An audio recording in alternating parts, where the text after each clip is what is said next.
Olá, sejam todos bem-vindos ao canal Mundo Compartilhado. Eu sou o José JR e hoje eu estou aqui com um convidado muito mais que especial, não tem nem como falar, né? Todo mundo que eu estou falando aqui é especial, mas esse cara é aqui do coração, altos papos que a gente bate, eu aprendo muito com ele. E hoje a gente vai falar sobre um assunto bem interessante que é a área das finanças, fintech, e esse convidado é um cara muito inteligente, o cara já é... Bom, vou deixar ele se apresentar aqui. Rafael Albino, seja muito bem-vindo, meu querido amigo. Tudo bem? Como você tá? Salve, Zé, tudo ótimo. Eu tô, na verdade, embasbacado aqui com toda essa tecnologia por trás do mundo compartilhado, assim, porque a primeira vez que eu vim aqui, participei, nossa, era completamente diferente. Eu tô assim, de cara, de queixo caído aqui. Mas obrigado por ter feito o convite. Que isso, o segundo demorou, né? Faz mais de anos. Eu vou botar no plural aqui, né? Que o Rafa veio. Se você não viu o vídeo, vai estar aqui em cima passando, aqui lá no cantinho, tá? Vai estar o vídeo aqui, o cardzinho passando. A gente falou sobre métricas, né, Rafa? Já tem um tempão aí, já faz acho que uns 2 anos que a gente bateu um papo com o mundo compartilhado. Veja lá, vídeo muito legal, muito bom. Então tá aí. Assiste o vídeo também, depois desse aqui, tá bom? Se você estiver vendo aqui. Rafa, se apresenta aí pra galera, pra quem não te conhece. Rafael Donaire Albino, falei certo? O cara chama Zé. Ó. Boa, eu sou o Rafael, sou do interior, assim como você, né? Do interior, só que eu sou do interior paulista, não sou do interior paranaense, né? Eu sou da cidade de Bauru, já, assim, tô ali, ainda não fui vacinado, mas na expectativa de ser vacinado, então se você tá vendo esse vídeo em um futuro onde não existiu o coronavírus, que sorte sua, porque nós estamos aqui ainda lidando com a pandemia. Estou hoje no Nubank, trabalhando como especialista em agilidade e gestor de pessoas ali no capítulo. Gosto muito desse tema de fintechs, foi o tema, inclusive, que eu faria minha tese. Fiz alguns artigos, inclusive publicando em congressos aqui no Brasil e nos Estados Unidos, lá no AMSIS, lá em New Orleans. Em 2018, eu acabei indo apresentar um artigo sobre fintechs. Só que aí lá eu descobri na volta, opa, peraí, não vai ser isso aqui que eu vou estudar para a tese, não. Meu orientador chegou e falou assim, não, Rafael, você vai ter que aprender teoria financeira, vamos fugir dessa, vamos estudar sobre transformação digital, vamos estudar sobre, né, como as tecnologias estão impactando modelos de negócio aí. E aí, enfim, aí eu acabei mudando o objetivo de tese, né, e toda a unidade de análise, mas é um tema que me fascina bastante, assim, e eu estou bem curioso para bater esse papo, Zé. Que bom. Mais uma vez, muito obrigado pela sua presença aqui. É um prazer imenso. A gente ficou batendo um papão aqui, eu e o Rafa, sobre outros assuntos, vários assuntos. Mas toda vez que a gente se encontra, acaba batendo de assuntos tão diversos que dá para gravar vários vídeos aí, né? Fica o convite, todo papo que você tiver comigo, se você quiser gravar, a gente grava, né? Tem que dar uma filtrada, porque às vezes a gente se abre demais aqui. Mas não tem problema nenhum, o papo sempre é muito aprendizado, maravilhoso. E o papo aqui é sobre fintech. E aí o convite que eu fiz para o Rafa, não é só porque ele trabalha em fintech, mas exatamente ele acabou introduzindo aqui, né? Transformações digitais, e querendo ou não, a área financeira é uma das que estão sendo transformadas, né, Rafa? Assim, extremamente em todo o mundo, por causa das tecnologias e porque os consumidores também estão mudando seus hábitos, né? Não só os milênios, mas até quem antes está aprendendo que é muito melhor em alguns casos, e a gente vai contar aqui algumas coisas também, experiências pessoais que eu vou trazer para vocês, para a gente ver essa questão de fintech. E aí o primeiro ponto que eu queria trazer aqui sobre fintech para você primeiro, o que é fintech? Conta para a gente aí, para todo mundo que estiver vendo o que é fintech. Boa. Fintech, se a gente olhar o termo, né, seria Financial and Technology. Então, literalmente a gente juntar esses dois construtos. Então, seriam empresas que, de alguma forma, elas já nascem com uma proposta de colocar tecnologia como ativo importante dentro da operação dela, né? Dentro da ideia dela ser uma instituição financeira. Então, se a gente for parar para pensar, os grandes bancos ou as grandes instituições financeiras, é como se nós pegássemos partes dessas instituições financeiras ou desses serviços e produtos que são oferecidos por essas instituições financeiras, nós pudéssemos colocar o componente tecnologia ali e aí criar empresas que não necessariamente têm ali, né, toda uma estrutura física, e elas usando o ativo digital como sendo um meio para que elas possam oferecer produtos e serviços. Então, eu acho que é colocar a tecnologia como uma estrutura central dentro de empresas financeiras. Legal. Então, pela sua explicação, os bancos tradicionais não seriam fintechs? Os bancos tradicionais, eles não seriam fintechs, porque, principalmente, se a gente for parar para pensar, a tecnologia ela não estava no centro desses bancos quando eles foram fundados, né? Aí você pode me dizer o seguinte, se você pega as grandes empresas consumidoras de tecnologia no mundo, elas não eram bancos, ou elas essencialmente não são bancos? Aí eu diria, sim, Zé, a maior parte delas sim, mas para quê? Né? Como a tecnologia é usada dentro dessas instituições? É meramente para uma automação de processos, né, dentro dessas corporações, ou é para facilitar a vida das pessoas que são consumidoras, clientes dos produtos e serviços? Então, acho que aqui tem também um detalhezinho importante ali, por isso que eu diria que os bancos, eles não seriam fintechs. Pô, legal, você colocou um ponto aí, né? Qual é a razão de usar a tecnologia? No caso, você está dizendo que a fintech é a tecnologia para facilitar a vida do cliente.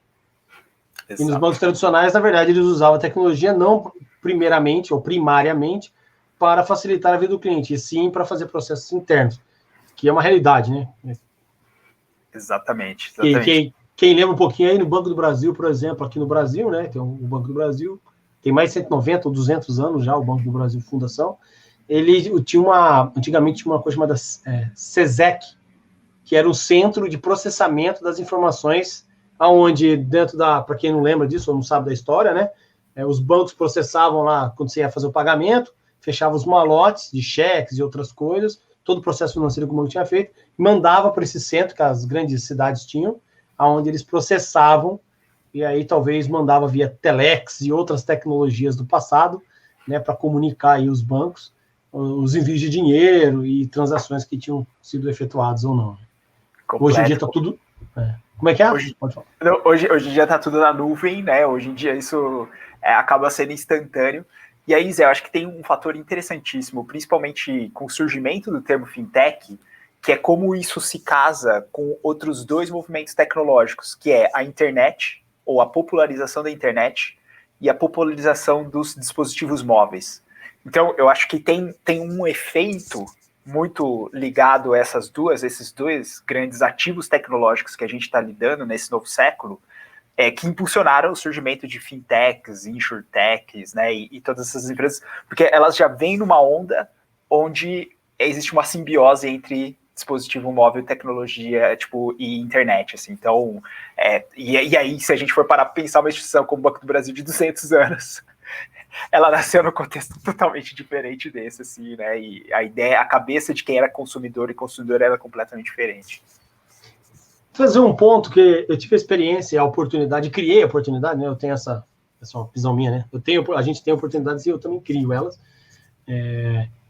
De ter ido para fora do país alguns anos atrás, antes da invenção do smartphone. Então, para quem está vendo aí, era um mundo totalmente diferente, tá? O mapa era no papel mesmo. Você tinha que aprender GPS, era na sua cabeça, não tinha os sistemas. E eu me recordo que até hoje, talvez é considerado, eu queria que você até me confirmasse se você ainda tem essa informação, que o sistema brasileiro financeiro e tecnológico dos bancos é um dos mais, se não for o mais avançado do mundo, porque já era naquela época, né? Continua sendo, só confirmando. Continua, tanto o financeiro quanto o judiciário.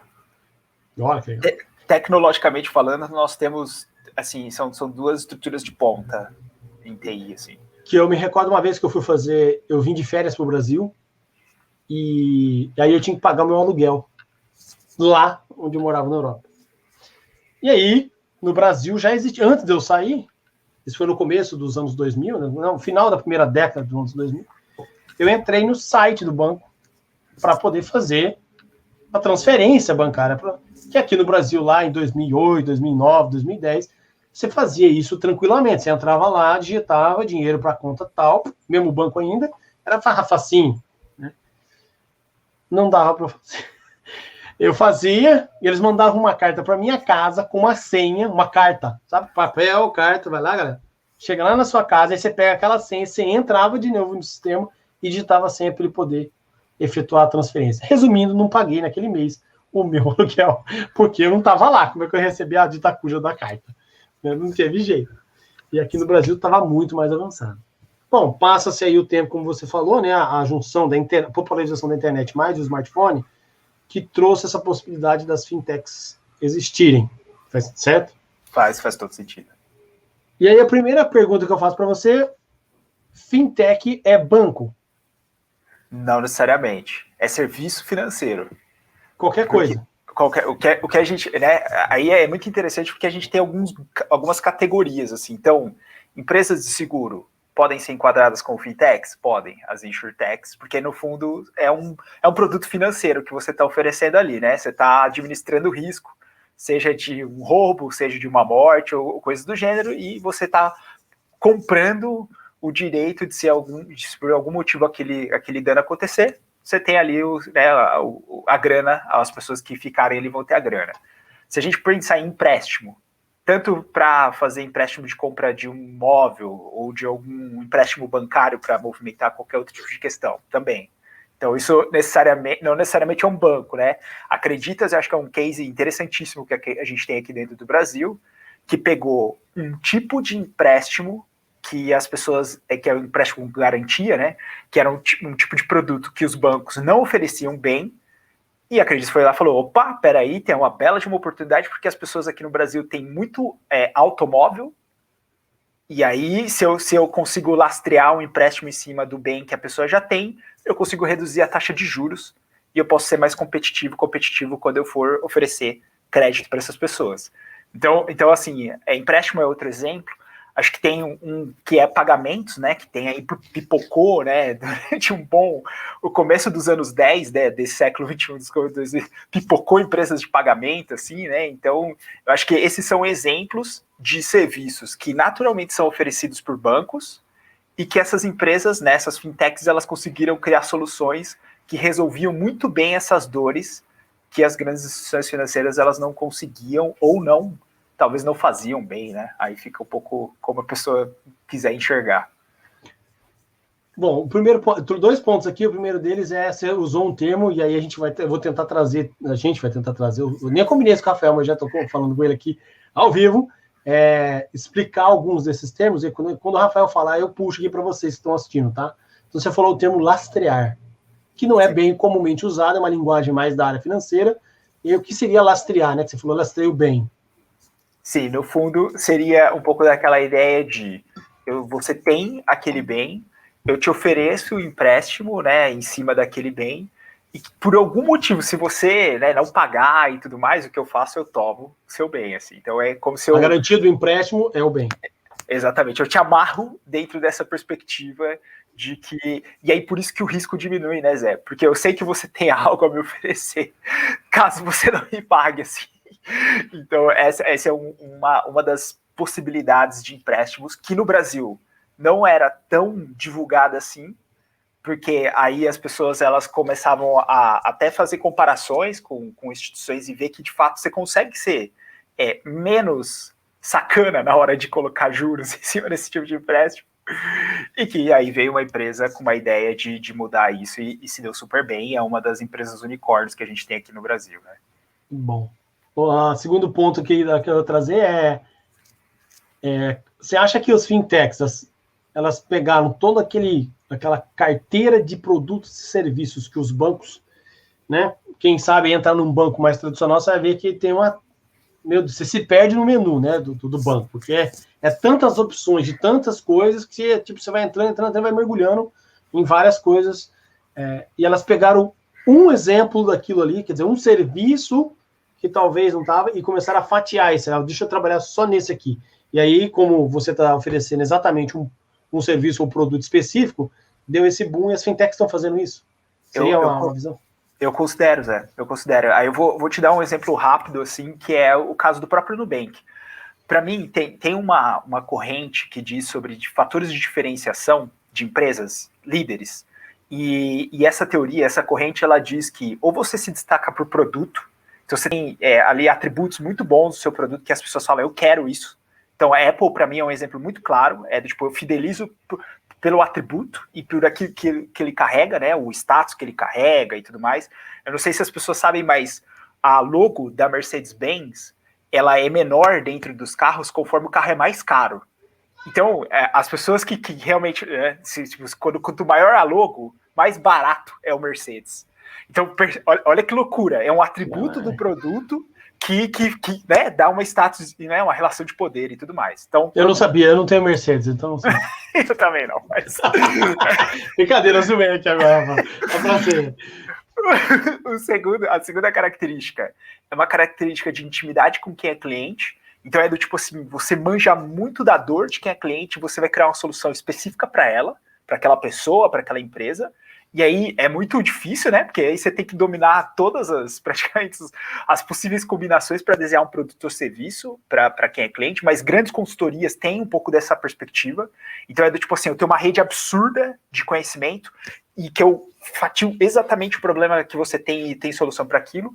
E tem o último tipo, que é o tipo de eficiência operacional, que é, eu crio uma solução com menor custo de coordenação para você que é cliente. Então, eu te dou uma solução que resolve bem a sua dor. E é aqui que eu vejo que as fintechs, elas entram. Que é do tipo assim, vou pegar o caso do próprio Nubank. Eu te coloco um cartão sem te cobrar taxa. Pronto, custo de coordenação é baixíssimo, um processo de automatização alto, então é tudo digital, você não precisa ir até um banco para solicitar o cartão e coisas do gênero, e ao mesmo tempo, só que aí tem um fator que eu acho incrível, né? Eu te trato como gente, quando você entra em contato comigo para resolver, né? Eu me preocupo em resolver o seu problema, então eu quero oferecer uma solução altamente eficiente para que você não demande ter que ficar toda hora me ligando e assim por diante.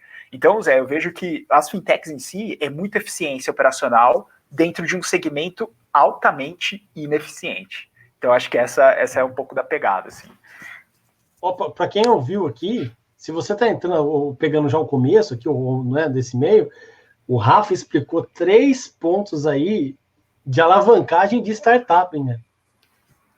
Ele deixou explícito aqui 3. Então, você está montando uma startup, olha e vê qual que você se encaixa. Porque exatamente são 3 pontos que você pode explorar quando você criar uma startup. Muito legal. Você best share aqui, hein? Best share, visando a galera para hora de fazer o corte, já sabia. Isso aqui, ó, corta porque isso é muito bom. Muito bom. E aí, Rafa, as fintechs, como você falou, no começo dos anos 10, um dos tipos dele é de fazer pagamento, né? Então surgiu várias aqui, não vou fazer propaganda para nenhuma, mas surgiu várias para você fazer pagamento. O que tu faz pagamento? Paga usando o QR Code da empresa X aqui. Você pode fazer pagamento e tudo mais. E aí eu tenho visto que várias empresas que trabalhavam no nicho, agora estão também virando wallets, pays, wallets, blá, blá, blá. Então, vou dar um exemplo aqui. Empresas de... Estou tentando falar o nome da empresa, né? Empresa que automatiza pedágio. Automatiza pedágio, você vai passar seu carro, você não precisa parar e pagar, você compra lá uma tagzinha, cola no seu carro, paga a mensalidade. Também estão virando, que não era empresa financeira, certo? Você só está pagando dinheiro, você paga lá o boleto no final, que eles vão te... Você passa e no final você paga o boleto. Agora está virando uma fintech. Porque agora você pode colocar, você pode abastecer no posto de gasolina, você pode comprar no McDonald's, você pode comprar... falei em nome de empresa aqui. Você vai comprando um monte de coisas, né? Total. O Zé não quer falar, mas, por exemplo, aqui no Brasil, o Sem Parar, Veloy, todas essas empresas, elas estão partindo... Beleza, agora eu vou ter que cobrar desses caras, não, brincadeira, pode falar. Isso, vai ter mesmo, patrocina aqui, Sem Parar, Veloy. Essa ideia por trás, e isso que eu acho muito louco, Zé, que no fundo, é você entender que o dinheiro, ele precisa ser passado por você, ou você, de alguma forma, consegue trabalhar esse dinheiro, né? Porque pensa no caso das empresas de pedágio ou de, né, estacionamento e assim por diante. Antigamente, elas entendiam que o pagamento em si, a operação de pagamento, ela era apenas um atributo da entrega de serviço delas, assim. Então, ela era tipo assim, não, Zé, meu serviço aqui é estacionamento, meu serviço aqui é passagem de pedágio. Então, assim, eu só preciso te cobrar, o pagamento era só um jeito de te cobrar. E agora elas estão entendendo, opa, pera um pouquinho, se eu consigo, de alguma forma... E aí eu acho interessantíssimo falar que, nesse sentido, né, o Bacen, o Banco Central aqui do Brasil, ter uma cabeça muito, assim, tipo, para frente, de criar alguns mecanismos que conseguem fazer com que você seja uma instituição financeira sem você precisar ser um banco. Então você consegue fazer alguns tipos de operações, um conjunto de operações financeiras, sem necessariamente você falar assim, não, eu tenho toda uma estrutura de banco. Então, um exemplo é esse, pagamento, você pode. Você vai ali, trabalha o dinheiro e tudo mais, cria a carteira, né, digital e tudo mais, e sem as responsabilidades de você ter grana ali, de ter toda o que seriam as garantias para você poder ser um banco, assim, né? Porque realmente ser um banco não é fácil, não, Zé. Ser um banco, assim, você tem que ter uma robustez financeira, porque e aí eu acho que é outro garantia, ponto, né? O problema do banco é que você tem que ter a garantia financeira, quer dizer, você tem que ter o dinheiro. Me corrija se eu estiver errado, tá, Rafa? Uhum. Então, todo banco que é banco, ele tem que ter a garantia do dinheiro guardado, se eu não me engano, do Banco Central, ou alguma coisa assim. É uma parte de tudo que você gerencia de ativos, você tem que demonstrar que você é apto a, caso aconteça todo um colapso, você conseguir parte daquilo, você conseguir redistribuir para as pessoas que colocaram. E o Brasil tem um seguro também, né, Rafa? Para quem não sabe, tem um seguro financeiro que vai, se não me engano, 200... É o Fundo Garantidor. Fundo Garantidor, né? 200 mil reais, né? É o Fundo Garantidor, é isso aí. É o FGC. Então, o que quer dizer isso para quem está ouvindo aí do financeiro? É que se você botar, sei lá, na poupança, 100 mil reais que você tem e o banco que você está quebrar, o Banco Central, o Fundo Garantidor, te paga esse dinheiro. É até 200 mil, se eu não me engano, né? Ele garante que vai estar lá. Então, existe um seguro nos bancos para assegurar a quebra parcial, pelo menos, né? Do sistema financeiro brasileiro. Que é exemplo para o mundo, né? Exemplo, é muito robusto, Zé. É muito robusto. Muito robusto. E é por isso que a gente tem uma parte, né? São poucos bancos, certo? Que vamos dizer assim. São 5 no Brasil hoje? Não vamos falar o nome deles, não? Isso, mas são 5 principais. É interessante a gente observar que tem vários pequenos, principalmente locais, assim. Então tem vários, tipo, estaduais, né? Então você pega lá, cada um com a sua característica, mas banco de massa mesmo, né? São 5. 5 grandes bancos. E aí, fintech parece que virou, sei lá, a gente falava carne de vaca, nem sei de onde vem essa expressão brasileira, né? Mas assim, tem fintech pra caramba agora. Tem e é meio óbvio, né, Zé? É o volume de dinheiro, né? É muito dinheiro. Eu não lembro a estatística exata, mas é algo em torno. Depois, até para o pessoal, tem um site de pesquisa chamado CB Insights, que eu acho que ele é incrível assim, para consultar tendências de empresas, startups e coisas do tipo. E lá, se eu não me engano, o último relatório que saiu falou que é algo em torno de 40 bilhões de dólares rolando de investimento dentro desse mercado de fintechs, assim, né? Caraca, CB, fala que eu vou abrir, então, vou abrir aqui uma hora. É CB Insights. CB Insights.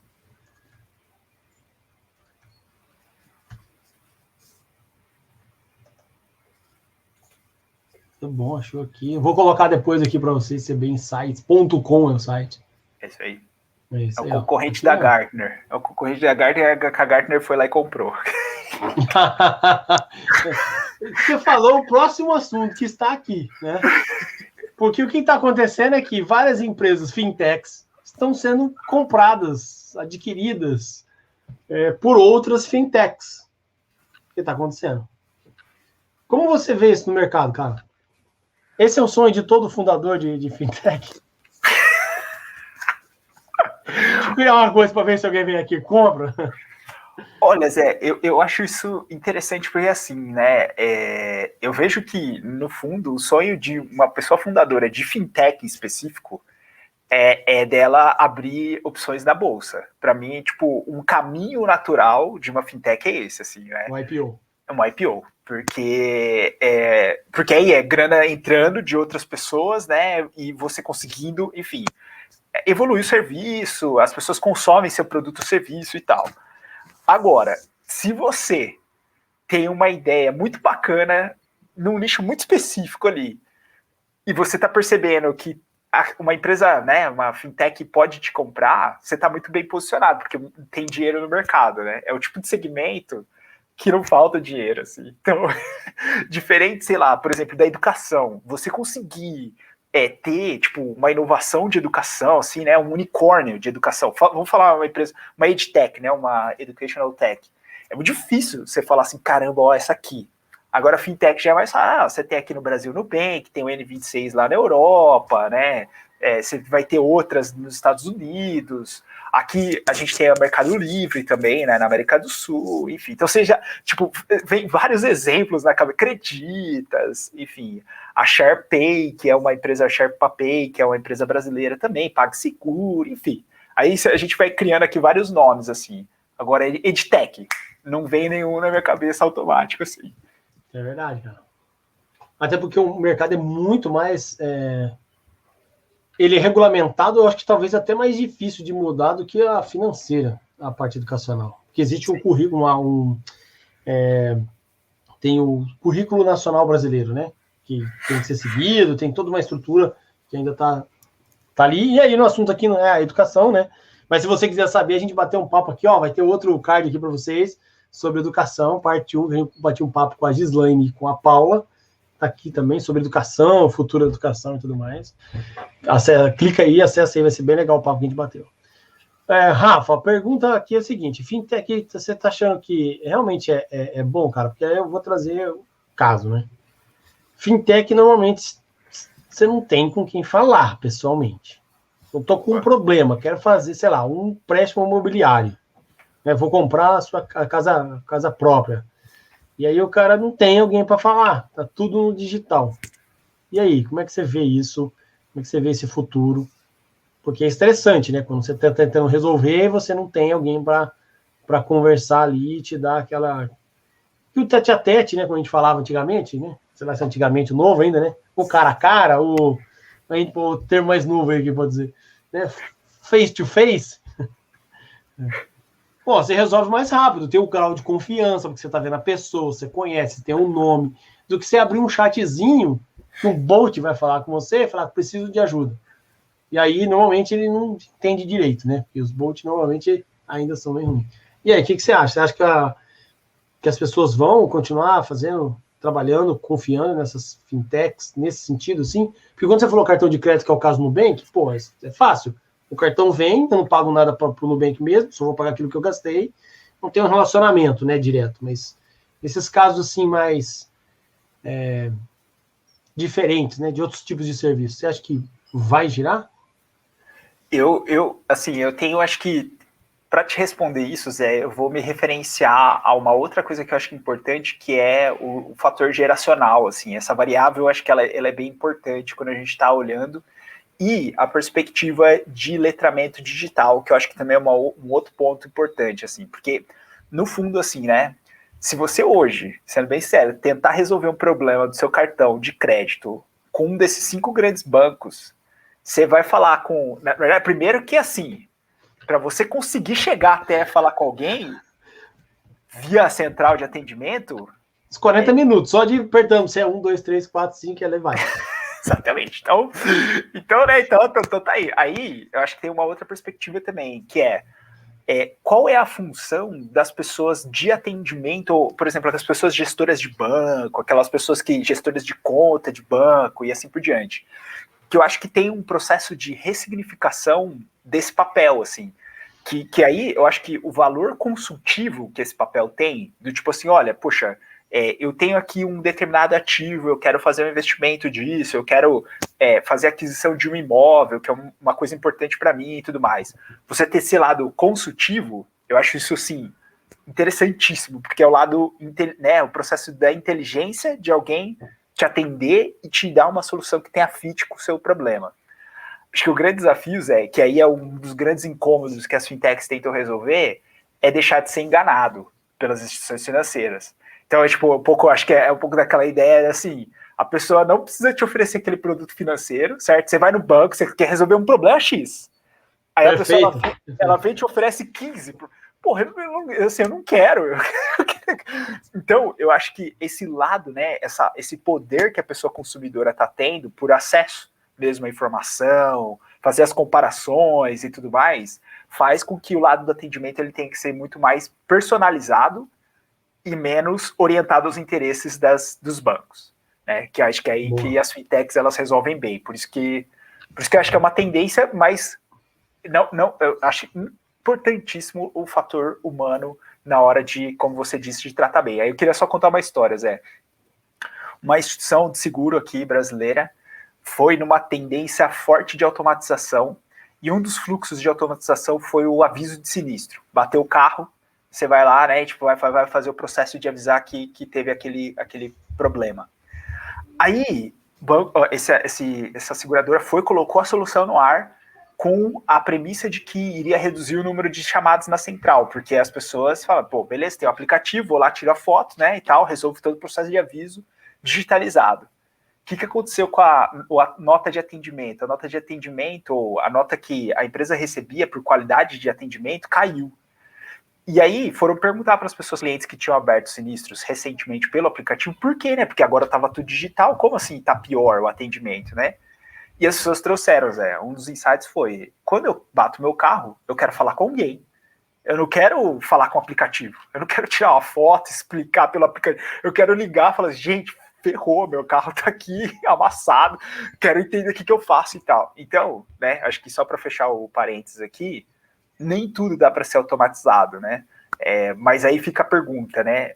O que dá para ser automatizado e como aliar a automatização com um tratamento, né, um tratamento adequado para quem é cliente? Acho que esse é o grande desafio. Caraca, aí. Que história maneira, hein? Porque, na verdade, olhando assim, tentando analisar, é a necessidade da pessoa falar, né? Pô, preciso de ajuda. Vou falar com o computador, cara, escrevendo um texto. Não tô sentindo que eu tô sendo ajudado. Né? Pô, ainda mais dependendo. Se acontece essa história, realmente é isso, cara. Porque uma vez eu estava, isso faz alguns anos, e eu fui pro Rio Grande do Sul de carro. Aí eu fui para Passo Fundo, interior do Rio Grande do Sul, depois eu desci para Canela. Na volta, Canela é uma cidade lá perto de Gramado, do lado de Gramado. Na volta, era domingo à noite. Aconteceu um problema no carro, o motor ferveu. Sozinho. Encostei o carro no meio da beira da estrada, fumaça para tudo quanto é lado. Aí tinha uma garrafa d'água daquela grandona, eu botei lá dentro para dar uma esfriada, baixou a temperatura e eu fui embora. Ferveu de novo, não vou conseguir chegar de volta na cidade. Parei num posto, próximo de Caxias do Sul, na entrada próxima de Caxias do Sul, e peguei o telefone, liguei, cara. Liguei pro corretor de seguro.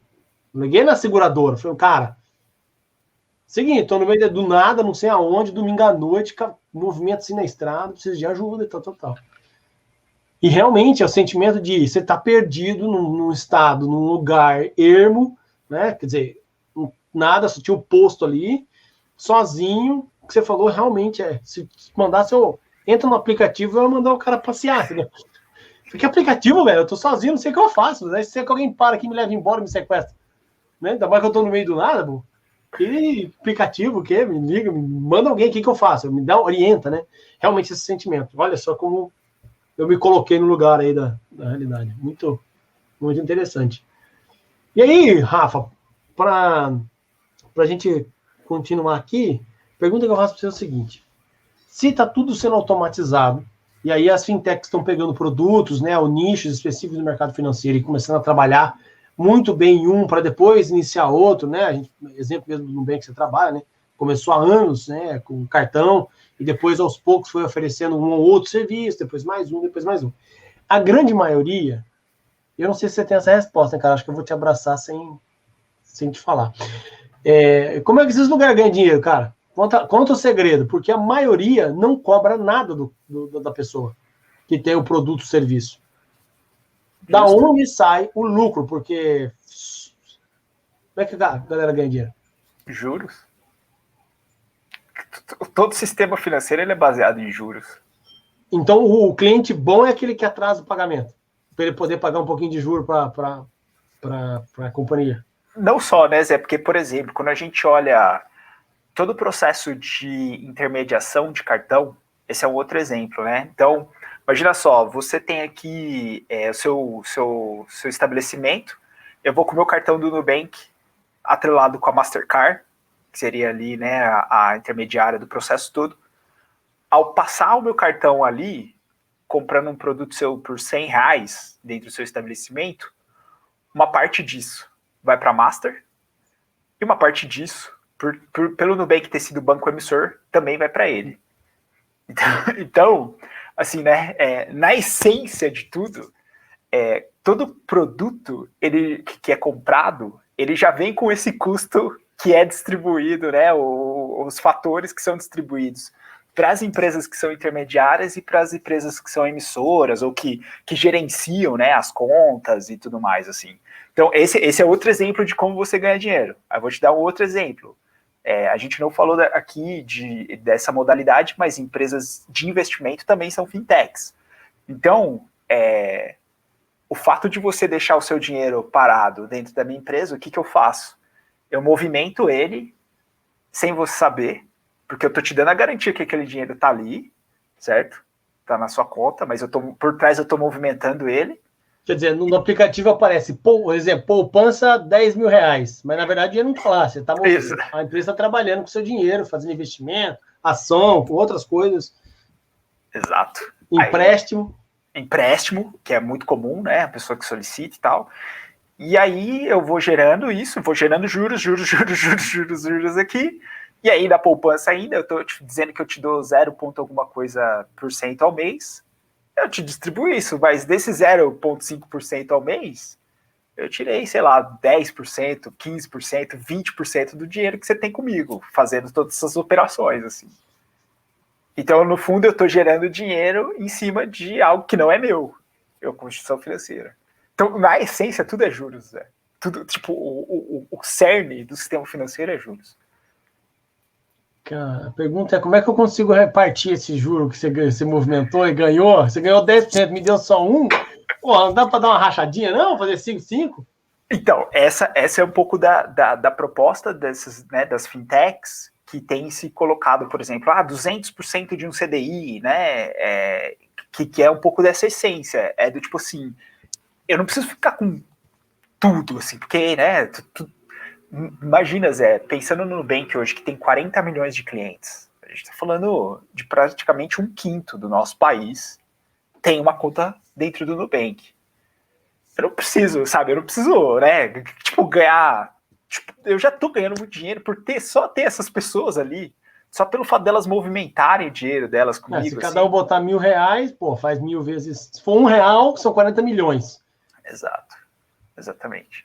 Então, assim, né? Eu acho que é um pouco dessa consciência também, Zé, que eu acho que está sendo super interessante, que é uma mensagem que as fintechs trazem. Que é assim. O sistema é esse, a gente está dentro desse modelo capitalista e baseado em juros, só que tem como ser um pouquinho mais... Distribuir melhor essa grana. Exatamente, dá para fazer. Em vez de a gente ficar com todo esse lucro de 170 milhões no ano, a gente distribui, fica só com 100 e já distribuiu 70. Nossa, já foi uma ajuda do caramba para todo mundo. Exato. Outro fator é das taxas, né, Zé? Se eu te falar. Eu ia te falar agora, porque hoje, quando você vai num banco tradicional e paga uma taxa que seja, vamos arredondar aqui, R$ 100 mensal para ter cheque, TED, que não faz sentido, né? Cheque, pouquíssimas pessoas usam, ou alguns times de ramo de atividade ainda estão usando, porque a galera faz ainda troca de cheque, né? Quer dizer, você me pagou em cheque, eu estou devendo para alguém, eu dou o teu cheque para ele e o cheque vai andando. É assim que muita gente ainda trabalha, né? Mas cada vez menos isso está acontecendo.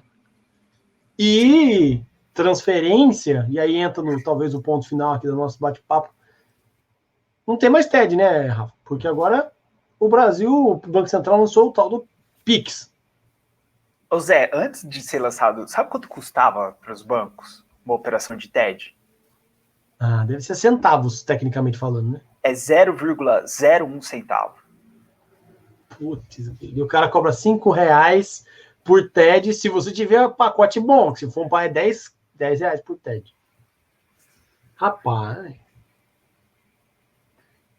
E aí, e assim, por isso que eu falo, o Banco Central brasileiro, ele tá para frente, assim, ele tem, né, tipo, é uma coisa, o Pix, para mim, é um tipo de de digitalização das operações financeiras que, assim, nos leva a um patamar muito parecido com o que tem acontecido na China, por exemplo, que eu acho que é um tipo de benchmark bem interessante dessa relação de dinheiro, né? Minha esposa, ela teve a oportunidade de ir para a China em 2018 ou 2019, e ela chegou lá, tipo, num determinado estabelecimento que não aceitava dinheiro, Zé, para pagar a comida. Era só o WeChat. Só o WhatsApp, né? O WeChat lá, o aplicativo deles. Então, assim, a gente tá chegando nesse nível, você entendeu? Você não precisa, você pode falar, me fala sua chave Pix. Eu tendo um celular com internet, né? E agora, a WhatsApp tentando fazer isso, né? Porque o WhatsApp tá indo também com essa ideia de você poder fazer movimentações via o aplicativo. Mas se você tiver o aplicativo do banco instalado. Você não precisa abrir o banco, né? Você consegue fazer recebimentos e outras coisas sem nem abrir o aplicativo do banco. Exato, exatamente. E isso. Caramba! E aí, quem tem conta em banco tradicional tá começando a pensar: nossa, aquele pacote que eu pago não serve para nada. Serve para dar dinheiro pro banco. Serve. Mas os bancos grandes estão se ligando também, assim, acho que isso tá perdendo, né? Eu me recordo há 2 anos atrás que a gente fazia o cálculo de que as fintechs estavam comendo pelas bordas, né? Sim. E aí não doía. Aí quando começou a fazer, vou usar o termo, sangrou demais, né? Perdeu, acho que até um dos maiores bancos da América Latina. Vou falar o nome do banco, não tem problema nenhum. O Banco Itaú, se não me engano, perdeu alguns bilhões aí em um ano, mesmo tendo um lucro absurdo, mas perdeu. E aí foi onde doeu, né?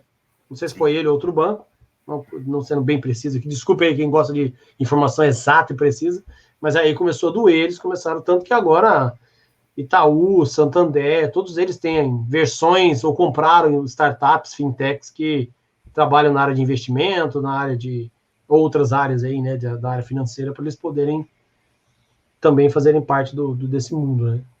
Não, e Zé, eu acho o mais interessante dos grandes bancos, pelo menos aqui no Brasil, não conheço fora, é o quanto eles têm financiado o ecossistema de startups.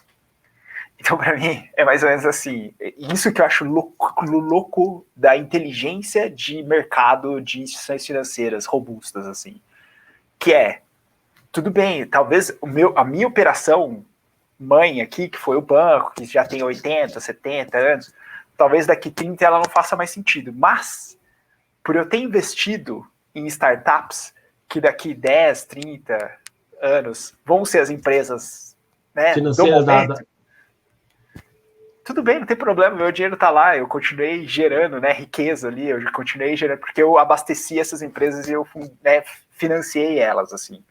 Então, isso que eu acho interessantíssimo, né? O Itaú tem uma estratégia riquíssima com o Cubo, assim, que para mim é coisa literalmente assim de mundo altamente capitalizado e um mundo altamente ligado, futuro, com o ecossistema, assim.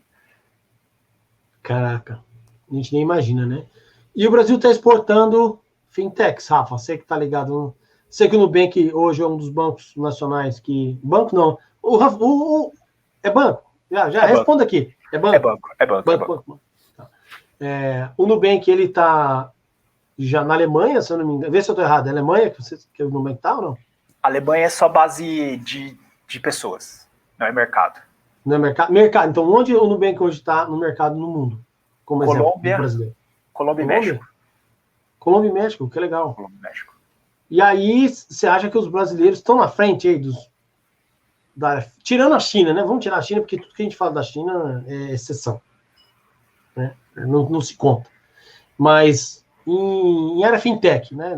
Na fintech, você acha que o Brasil está bem ou não? Você conhece o mundo também aí? Olha, eu coloco sim, Zé. Eu coloco que todas as soluções que emergem aqui no nosso mercado, elas são tão competitivas quanto qualquer segmento, qualquer parte do mundo, assim. Eu acho que tem algumas particularidades interessantíssimas, e aí começa um pouco das dificuldades de você poder exportar também tecnologia para outros mercados. Aí eu vou falar da América Latina, que é o que eu tenho tido mais contato, assim. Não é fácil você subir um banco na Colômbia, por exemplo. Porque tem muita regra lá, sabe? Né? Assim como no Argentina, no Peru, no Equador, no México.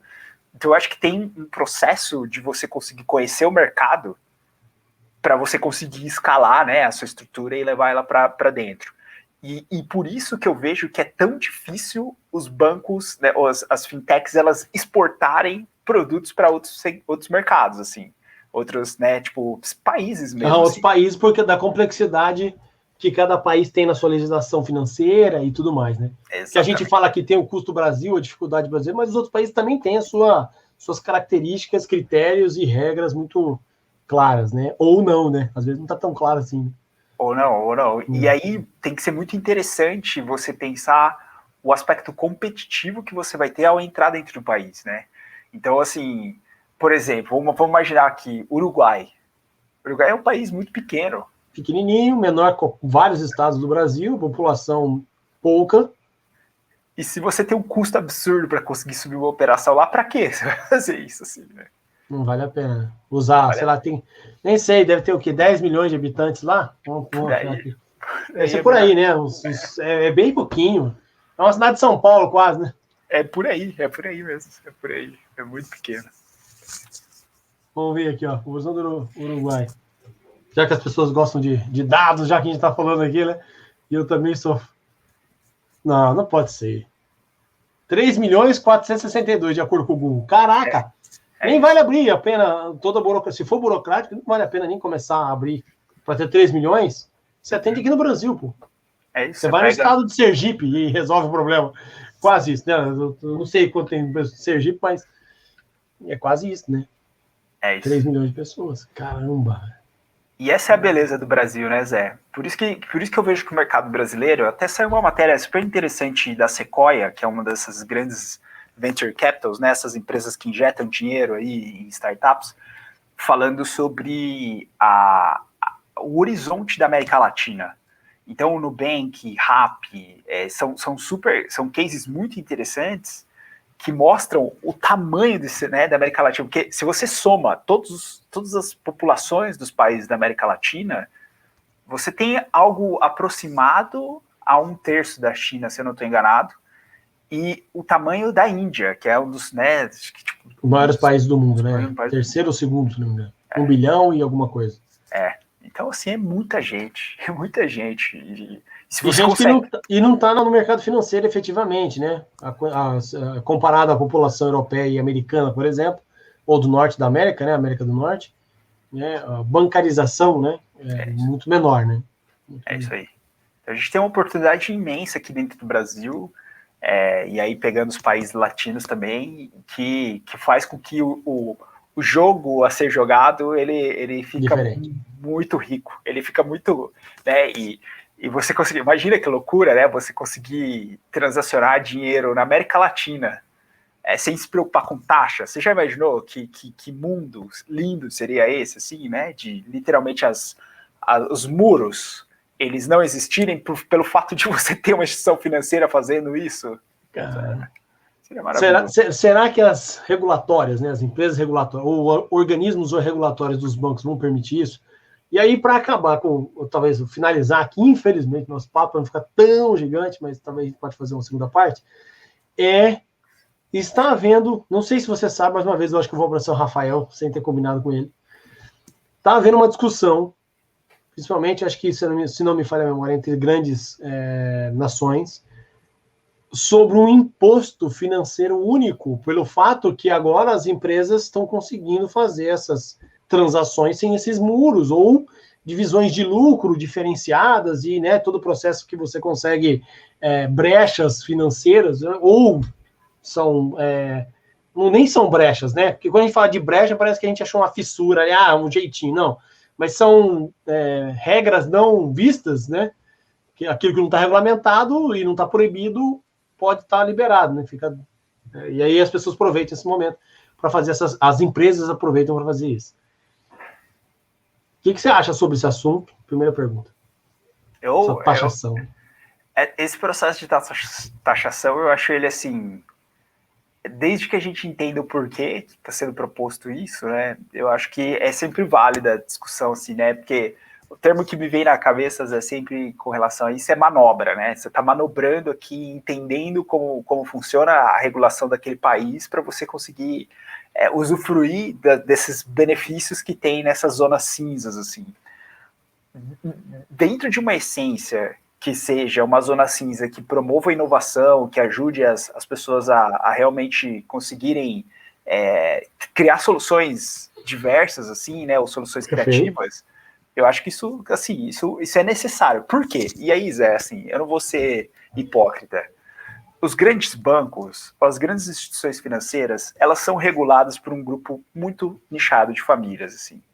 Então, tipo assim, famílias, né, grupos e tal, que são grupos americanos, que são grupos europeus, né, que colocam grupos chineses, que são grupos que teve muita grana, que acabaram adquirindo, foram adquirindo, e hoje tem um bracinho em cada pedacinho, caso em instituições, né? Exatamente. O termo são investidores que, na verdade, investem em quase tudo, e aí no final eles acabam tendo poder de voto, poder de questionamento dentro dos grandes conglomerados e tudo mais do ramo, né, em si. É isso. Então, assim, no fundo, eu vejo que, mesmo tendo essas mudanças, assim, o benefício ele vai tender a ser para esses grandes conglomerados. Investidores. Assim. Mas eu acho que tem uma esperança. Eu tenho uma esperança nesse contexto todo, chamada blockchain. E para mim, ela vai ser, assim como a internet, ela foi mudou. Não foi um divisor, mudou o patamar, foi aquele assim, turning point que, tipo, pum, foi um negócio que a minha crença é na blockchain. Pensando um pouco nessa coisa de desintermediação, sabe? Tipo, estruturas distribuídas. Que a descentralização desse domínio, ou eu não queria usar essa palavra, mas eu vou usar aqui, poder de controle. Isso, exato, mas eu diria até, tipo assim, baixar as barreiras de entrada que possam existir dentro de países, dessas coisas assim, realmente você colocar a possibilidade do dinheiro transacionar sem grandes, sabe, sem grandes interferências, assim, e as pessoas elas conseguirem ter esse tipo de autonomia ao desmaterializar o que significa dinheiro, né? Então, para mim, eu acho que essa vai ser, tipo assim, um negócio que, pá, tipo, quando eu conseguir, Zé, literalmente não precisar me preocupar com cotação de moeda, porque, tipo, a moeda XPTO, ela é aceita no país X lá, e eu tenho 1 XPTO no meu celular, e eu quero comprar uma coisa que custa 1 XPTO, eu não preciso ficar preocupado, não, isso aqui lá no meu país é 5 vezes o valor, ou 6 vezes o valor. Tipo, XPTO, Zé? Pronto, tá aqui, beleza, obrigado, comprei o produto. Que banco que fez toda essa transação? Não quer nem saber, porque a blockchain resolveu isso por eu ter adquirido XPTOs, eu ter conseguido XPTOs, porque a empresa que eu trabalho me paga em XPTOs. Então, assim, acho que esse universo louco... Assim, esse é um bate-papo para outras, porque a gente está falando de eliminar as moedas de cada país e todo mundo tratar o XPTO como moeda única do mundo. E aí, como é que eu cobro? Como é que a minha economia aqui vai funcionar com a economia lá da Alemanha, por exemplo, que hoje...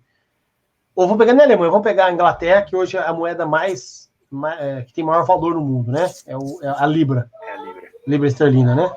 Então, rapaz, esse é um futuro aí incrível que a gente tem, né? Entendeu, Jana? Muito bom. Muito bom.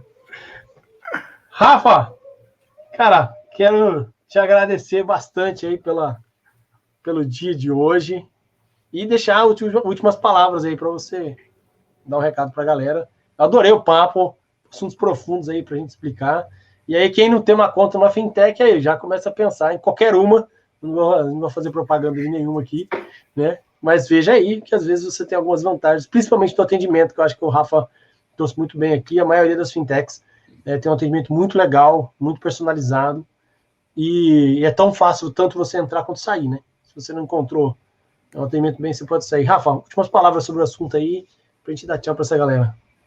Eu acho que é um mercado altamente encantador, assim, porque as empresas elas têm cada vez mais se transformado, né, e entendido essa lógica financeira e tudo que envolve eu conseguir transacionar dinheiro de um lado para o outro, conseguir, enfim, entender essa lógica sempre pela perspectiva de quem é cliente, essa facilidade de a gente conseguir manusear o dinheiro através dos dispositivos móveis e da internet, acho que é fascinante. Então fica aí o convite para quem quiser.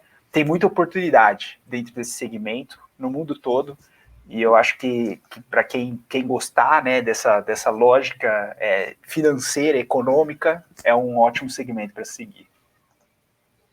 Muito bom. Passando aí, ó, o contato do Rafa. Twitter dele tá aí passando, twitter.com/Rafa_Albino. E também, Rafa, para falar com você pelo LinkedIn também dá, né? LinkedIn também, tô por aí. Tá aí o LinkedIn, ó, acessa aí o LinkedIn do Rafa. Assina o canal também, se você tá vendo o canal, se você gostou do bate-papo, deixa seu like, assina o sininho, tá bom? A gente vai ter vários outros papos aqui. Espero que o Rafa aceite mais outros, porque a gente tem vários assuntos muito legais.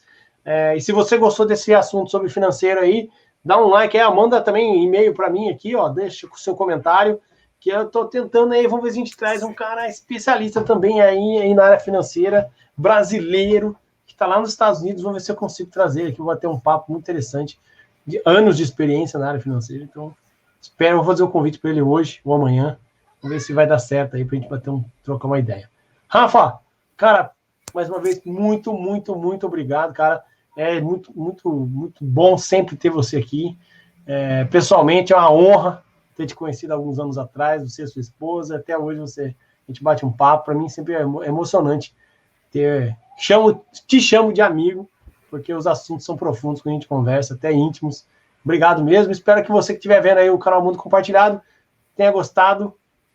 Manda mensagem para o Albino lá. Ele sempre está respondendo aí no Twitter e no LinkedIn.